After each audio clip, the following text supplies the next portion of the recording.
오늘 밤, 우리는 매일 밤 찾아오는 가장 신비로운 경험에 대해 이야기합니다. 꿈, 눈을 감으면 시작되는 또 하나의 세계. 당신은 어젯밤에 어떤 꿈을 꾸셨나요? 우리는 매일 밤 평균 4번에서 6번 꿈을 꿉니다. 하룻밤에 약 2시간을 꿈속에서 보냅니다. 평생으로 따지면 약 6년. 우리 인생의 6년은 꿈속에서 흘러갑니다.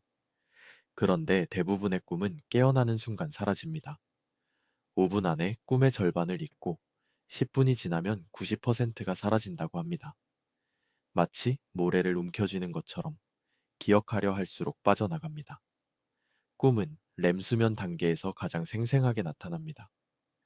렘은 급속 안구 운동의 약자로 이 시간 동안 우리의 눈은 감긴 채로 빠르게 움직입니다. 뇌는 깨어 있을 때만큼 활발하게 활동합니다. 하지만 몸은 거의 마비 상태입니다. 이것은 우리가 꿈속에서 하는 행동을 실제로 실행하지 못하도록 뇌가 안전장치를 건 것입니다. 이 안전장치가 잠깐 풀리는 것이 바로 몽유병입니다. 그래서 렘 수면 동안에는 눈과 호흡 근육을 제외한 거의 모든 근육이 일시적으로 마비됩니다.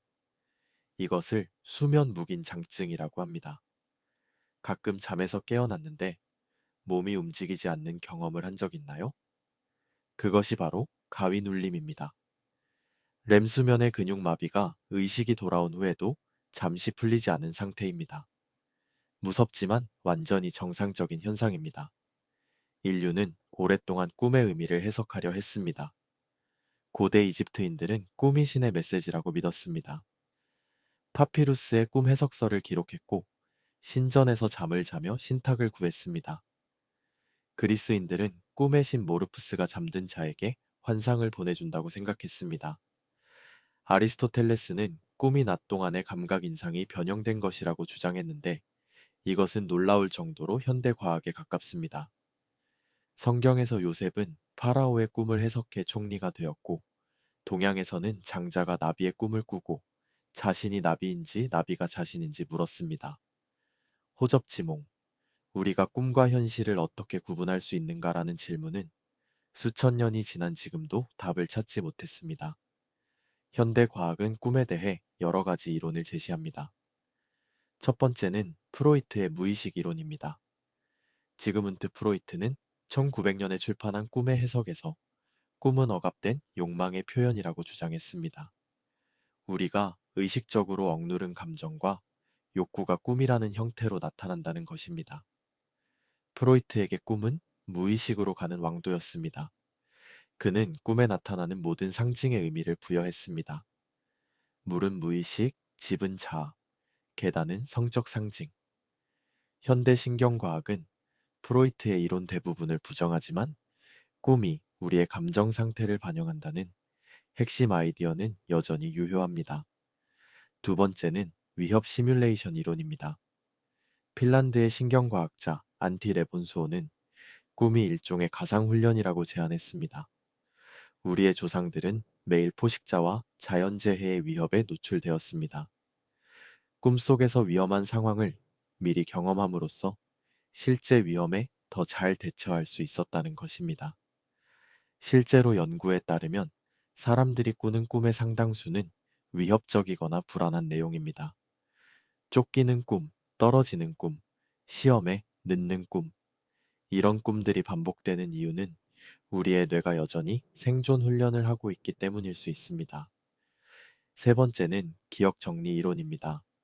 하버드 의대의 로버트 스틱골드 교수는 꿈이 하루 동안 수집한 정보를 정리하는 과정이라고 설명합니다.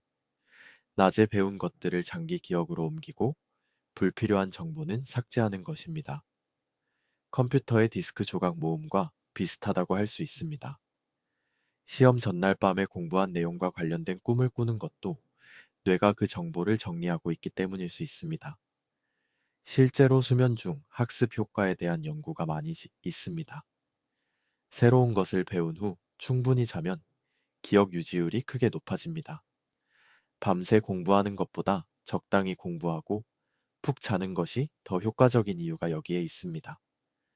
가장 흥미로운 이론 중 하나는 네 번째, 창의성 이론입니다. 꿈속에서는 논리의 제약이 사라집니다. 불가능한 것이 가능해지고 관련 없는 것들이 자유롭게 연결됩니다. 역사 속 많은 발견과 예술 작품이 꿈에서 영감을 받았습니다. 화학자 케쿨레는 꿈에서 뱀이 자기 꼬리를 무는 모습을 보고 벤젠의 고리 구조를 발견했습니다. 폴 맥카트니는 어느 날 아침 꿈에서 들은 멜로디를 피아노로 옮겼고 그것이 예스터데이가 되었습니다. 메리 셸리는 18살 때 꾼 악몽에서 프랑켄슈타인의 아이디어를 얻었습니다. 꿈은 우리의 뇌가 자유롭게 놀이하는 시간인 셈입니다. 자각몽이라는 현상이 있습니다. 꿈을 꾸면서 이것이 꿈이라는 것을 인식하는 상태입니다. 자각몽 상태에서는 꿈의 내용을 어느 정도 조절할 수 있습니다. 날고 싶으면 날 수 있고, 만나고 싶은 사람을 만날 수 있습니다. 연구에 따르면 약 55%의 사람이 일생에 한 번 이상 자각몽을 경험하고 23%는 한 달에 한 번 이상 경험한다고 합니다. 자각몽은 훈련을 통해 늘릴 수 있습니다. 잠들기 전에 이것은 꿈이다라고 반복하거나 낮 동안 수시로 지금 내가 꿈을 꾸고 있는가를 확인하는 현실 점검 기법이 있습니다. 독일 막스 플랑크 연구소의 실험에서 자각몽 중인 사람이 미리 약속한 안구 운동 신호를 보내는 데 성공했습니다. 꿈속에서 바깥 세계와 소통한 것입니다. 꿈에서 얼굴이 보이는 사람은 모두 당신이 실제로 본 적 있는 사람이라는 이야기를 들어본 적 있나요? 우리의 뇌는 완전히 새로운 얼굴을 만들어내지 못한다고 합니다.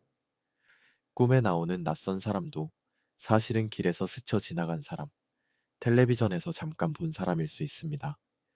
뇌가 무의식적으로 저장한 수많은 얼굴 중 하나를 꺼내 쓰는 것입니다. 어떤 사람들은 흑백으로 꿈을 꿉니다. 연구에 따르면 흑백 텔레비전 시대에 자란 세대는 흑백 꿈을 꾸는 비율이 높고 컬러 텔레비전 이후 세대는 대부분 컬러로 꿈을 꿉니다.